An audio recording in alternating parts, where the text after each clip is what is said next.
शोक तुम्हें प्रार्थना में सुला देगा। लूका चैप्टर 22 वर्स 45 में लिखा है, जब यीशु ने प्रार्थना समाप्त की तो वह अपने चेलों के पास गया और उन्हें सोते हुए पाया, क्योंकि वे दुख से दबे हुए थे। जब यीशु प्रार्थना से लौटे, उन्होंने अपने चेलों को सोया हुआ पाया। यह आलस्य नहीं था, यह शोक था। वे दुख के बोझ के तले कुचले हुए थे। उनके हृदय इतने भारी थे कि शरीर थककर चूर हो गया। शोक ऐसा ही करता है, यह सुन्न कर देता है। यह नशे की तरह है, यह जागरूकता छीन लेता है, यह शरीर को कमजोर कर देता है। शोक धीरे धीरे आत्मा को बोझिल कर देता है। यीशु ने अपने चेलों से कहा, तुम क्यों सो रहे हो? उठो और प्रार्थना करो। यही उत्तर है, उठो, प्रार्थना करो।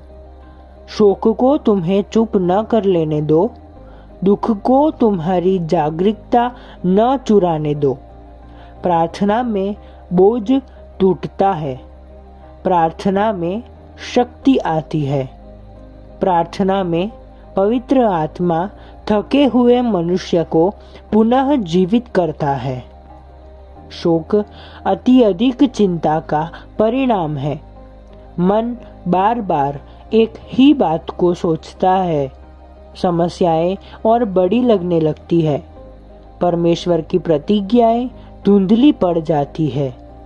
यीशु ने चेतावनी दी थी कि जीवन की चिंताएं वचन को दबा देती है। चिंता ऊर्जा को खा जाती है, लेकिन कुछ नहीं देती। यह थका देती है, यह घोंट देती है, यह विश्वास को मार देती है। पर पवित्र आत्मा जीवन देता है। जो शोक छीन लेता है, आत्मा उसे पुनः लौटा देता है। भजनकार पुकार उठता है, हमें जिला दे, तब हम तेरे नाम को पुकारेंगे। पुनर्जीवित मनुष्य से नहीं आता, यह परमेश्वर से आता है। वही अपने श्वास से हमें जगाता है, वही आत्मा से हमें हिलाता है, वही जीवन देकर हमें आत्मिक नींद से बाहर खींचता है। जब वह हमें जिला देता है तो प्रार्थना फिर से बहने लगती है, आराधना फिर उठ खड़ी होती है, विश्वास फिर से सांस लेने लगता है। पौलुस लिखता है, हे सोने वाले, जाग और मरे हुओं में से उठ, तो मसीह तुझ पर प्रकाश करेगा। नींद केवल शारीरिक नहीं है, यह आत्मा की मंदता है जो बोझ से दब गई है। पर मसीह चमकता है, उसका प्रकाश अंधकार को चीर देता है। उसकी उपस्थिति बोझ को उठा लेती है, उसकी पुकार हृदय को जगा देती है।